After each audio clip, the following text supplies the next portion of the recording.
Blakefield, Washington, was the kind of town that most people drove through without a second glance. Tucked away in the northern Cascade Mountains, it was home to a modest population of 382 souls, a single diner, a gas station, and a general store. On May 15, 1982, the town settled in for what should have been an ordinary Saturday night. At Jimmy's Diner, the usual suspects were gathered: retirees nursing coffee, a young couple sharing a milkshake, and truckers enjoying a warm meal before hitting the road again. Outside, the neon sign flickered, humming softly against the cool evening air.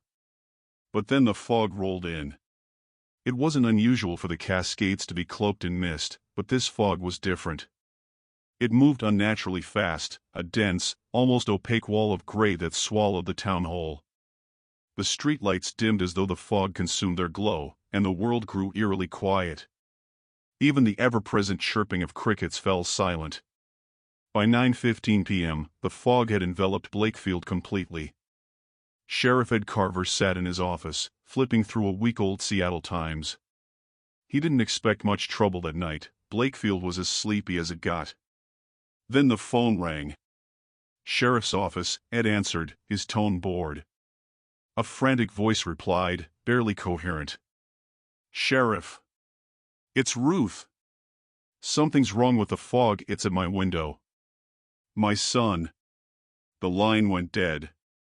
Ed frowned and stood, grabbing his flashlight and service revolver. Ruth lived on the outskirts of town, and though she was prone to overreacting, something about her voice made his skin crawl. As he stepped outside, the fog pressed against him like a living thing. His flashlight barely pierced the gray veil. The air smelled strange, earthy and metallic, like rusted iron. A scream tore through the night, high-pitched and raw, echoing down Main Street. Ed broke into a run, but the fog seemed to stretch endlessly in every direction. He couldn't even tell where the scream had come from. At the diner, panic was spreading. The fog crept under the door and around the windows, swirling unnaturally. "Is it some kind of chemical spill?" one of the truckers asked, peering outside. "Chemical spills don't move like that," replied Betty, the waitress, her voice trembling. Suddenly, the power flickered and went out. The diner plunged into darkness, and the only illumination came from the faint red glow of the emergency exit sign. "Everyone stay calm," said Tom Jenkins, the diner's owner, though his shaking hands betrayed his own fear. Then came the sound, a deep, guttural growl from somewhere outside. It reverberated through the walls, low and primal, like the earth itself was groaning. "What the hell was that?" someone whispered. The growl came again, louder this time, followed by a wet, slithering noise that seemed to circle the building. Then the screaming started, this time closer. In the Blakefield Historical Society, only one light remained, a dusty lamp in the office of Eleanor Graves, the town historian. Eleanor had been sifting through old records, trying to confirm something that had nagged at her for years. Blakefield had always seemed off. Founded in the late 1800s as a logging town, its population had fluctuated wildly over the decades. Entire families would move away overnight, leaving their houses abandoned. The town's growth had stalled, and its past was littered with strange incidents, disappearances, unexplained deaths, whispers of something buried deep in the woods. She flipped through a brittle newspaper clipping from 1897. "Mass disappearance shocks Blakefield, 27 residents gone without a trace."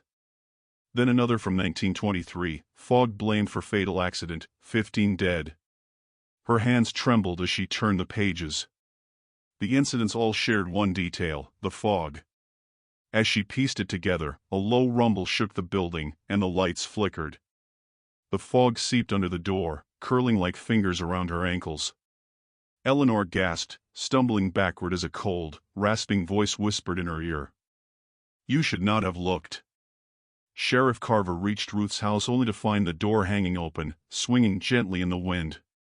Inside, the living room was a mess, furniture overturned, family photos shattered on the floor.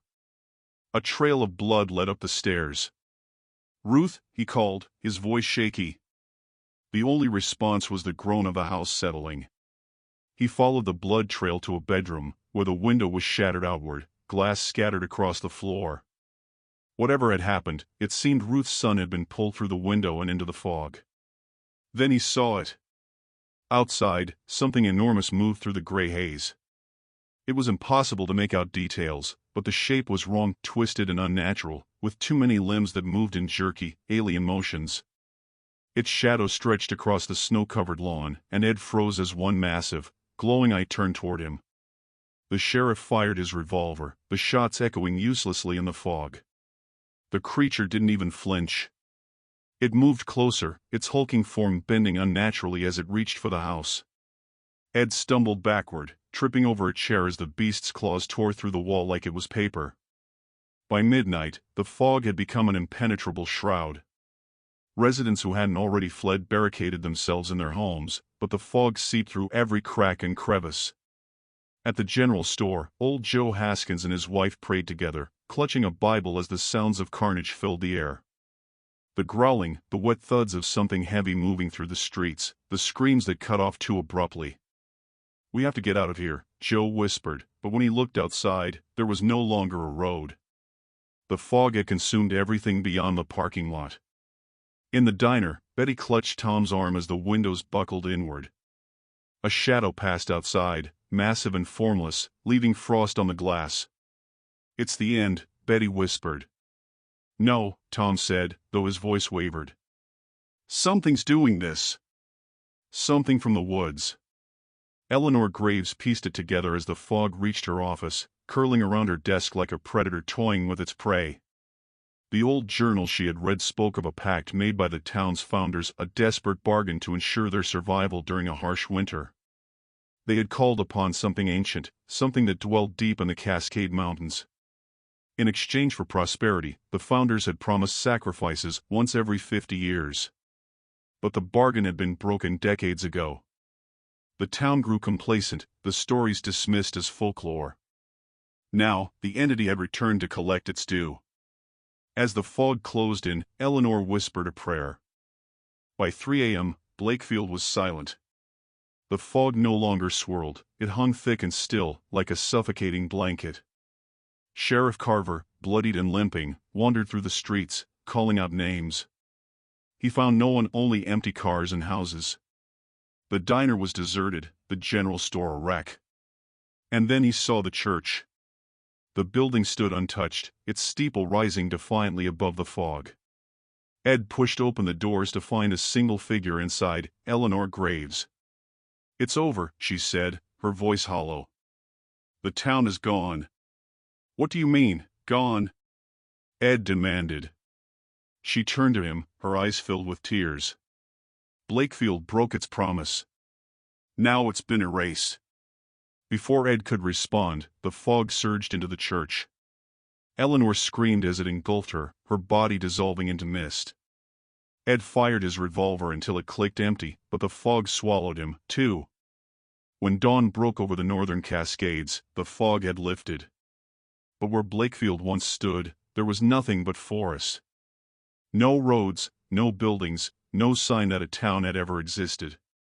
A pair of hikers passing through the area stumbled upon an old sign buried in the underbrush, "Welcome to Blakefield, established 1889. They scratched their heads, puzzled, because no maps marked a town by that name. And so, Blakefield vanished into legend, a forgotten ghost town wiped clean by a debt unpaid. In the end, the fog reclaimed what was promised, leaving no trace of the people or the lives that once called it home.